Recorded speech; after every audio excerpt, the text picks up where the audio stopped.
if you're a fan of our show, you know that we do always, we tend to always invite, or we try to invite a lot of entrepreneurs, up and coming entrepreneurs, give you guys a little know-how behind them, shed some light on their businesses, on them as individuals, and struggles, their successes, all of that, brief history, all of that. So in studio today we have with us, introduce yourself. Itajah Simmons, Bowlands Village. Hey, I didn't catch the first name. Itajah. Itajah? Yes. Yo, that's sick. that is, yo. That's all I can Yo, see that track. tell you something, right? Crazy, Me, yeah. no. Me supposed to have the most, weird sounding name on the show. Yeah. But yes, sir. So I'm here as a farmer today. Here's a farmer. When you say Yes. you repping, what village you repping? Pigots? Bowlands. Bowlands. All Hey! south sides. So me and you in the same village then? Yes. Big up yourself. See representation right there. Now, Real question. Pigots is not the only village. Hey, listen. It might not be the only village, but everybody knows Pickens are the best world in the Nobody's world. ever from all over But the still, world.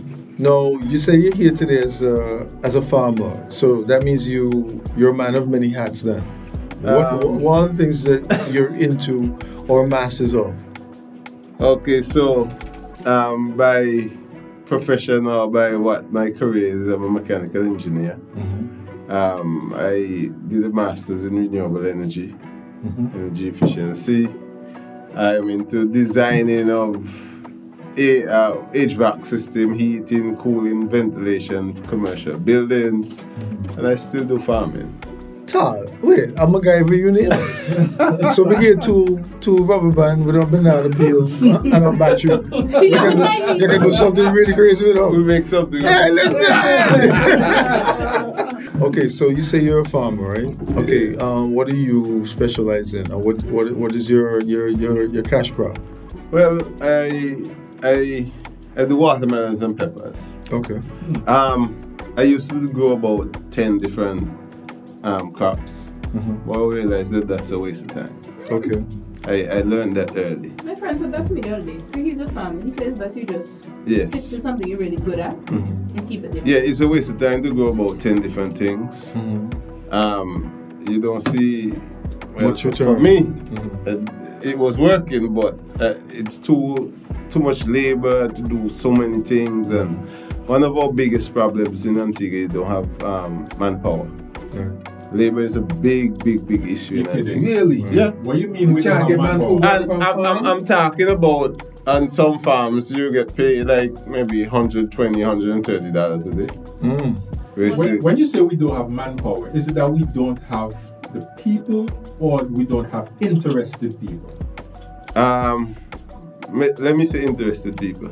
Okay. And the pay isn't bad, but you just can't get people to work on farms. Also, I remember speaking because we have had farmers on the show before. Shout out to Miss Phillip.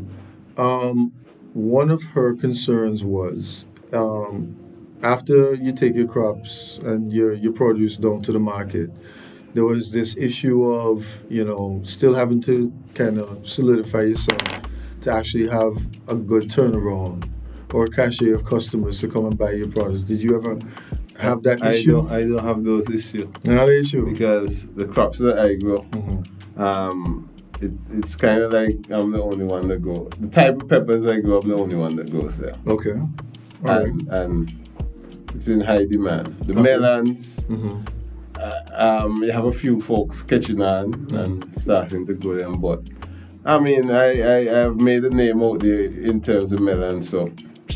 Okay, so in terms of melons, no, because I remember I used to do a little melon selling back in the day. Shout out to Pickers, shout out to Frontline. So the yellow melons, you have that as well, or it's just I do red, yellow, and orange. Red, yellow, and orange. I haven't had the orange one, but I've had the yellow one. Yeah, the watermelon in particular, I was growing a crop of various other things and recognized that the watermelons came, I sold them, I made a little money. I said, this is quite interesting. And so I decided, let me try to grow 500 plants. Wow. It works out better. You said that's so easy. I said, let me do 1,000 plants. Started getting better. Then I went up to 2,000 plants. Got even better. And so I just stick to where To that. the candy is. If you don't have water, the crop will suffer. Okay. So you need a lot of water. And secondly, hurdles. I just lost a field of watermelons. Wow. Almost an acre. What?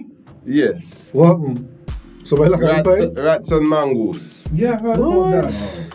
They ate the whole field. Yeah, I heard about that. Oh. But what I discovered is that what happened. I've recently, one of my farmers' colleagues added a pig pen to the farm. Oh, so the So the it's like a pigs are spillover. next to me, Uh-huh. and The food. I recognized that was the cause why the rats came. Oh. You mean to tell me I have vegan rat in Antigua too? But No, I the digress. slop But, man. yeah, No, the slop seeds. it. They go for the seeds. Oh, okay. So they would eat out the melon, Mm. and they go right for the seeds. For the seeds? Yes. Mm. The rats know something that we don't know. Oh. You always hear people say the seeds The are seeds. very. Yeah, I would Nutritious. say, I do know they say that, like with especially for melons, watermelons, like the white part of the melon Mhm. is the best part for, especially for men. Yeah. Yeah. It's very So for just to give you a rundown, I feel like what I just lost. You're talking about you lose like over $20,000 easy. Dude. Oh man. That don't Oh, beat. the rats would have a common lead. No, No, it goes to that house. I said rat steal or something. The peppers, you said you also do peppers as well. Do you produce peppers on the scale of your watermelons? Yes. Our last crop we planted 5,000 plants. Is it easier than watermelon? It's It's not as water intensive. not as water intensive, but what happened? They have their own different pests that present its own challenges. Caterpillars and that kind of stuff and so too. Right? Yes. The worms, sometimes you'd see a full grown pepper, Mhm. green and nice, and then when you shake it, you hear a worm inside. Mm. Because what happened, the moth lays the egg in the flower. Mm. And so by the time the flower develops into a fruit, the egg is already in there. Oh. And so you would lose that fruit due to that issue. So there are ways to combat that though. So we have chemicals that help to sterilize the eggs, Oh. so they won't develop into. And it wouldn't really impact Yes. the actual The fruit. the fruit. Mhm. Okay, so what type of pepper do you actually sell though? It's like a banana pepper. They turn from pale green to orange, yellow, red. I'm wondering if yes, I have some photos here. These are the peppers. Okay. All right. Well, you showed me a picture right now of his peppers. Ooh, wait, those Y'all look see? pretty. Everybody can see these. See them? Yeah, man. So I we remember would from a cooking sometimes rice, that's the KFC buy for you. that's the truck back filled with peppers.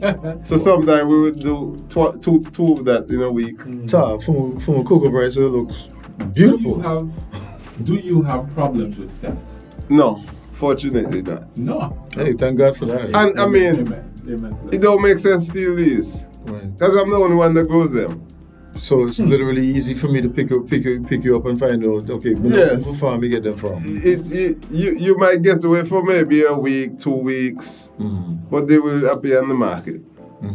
So it doesn't make sense just steal these. It's like trouble in a hot gun. Wow, I like that analogy. How did you get into farming? Well, to tell the truth, I came back from Cuba with the idea of doing biogas production, And after I realized how the system was running, I realized, you know what? Let's start plant something on this land that the government has leased me. And that's how it started.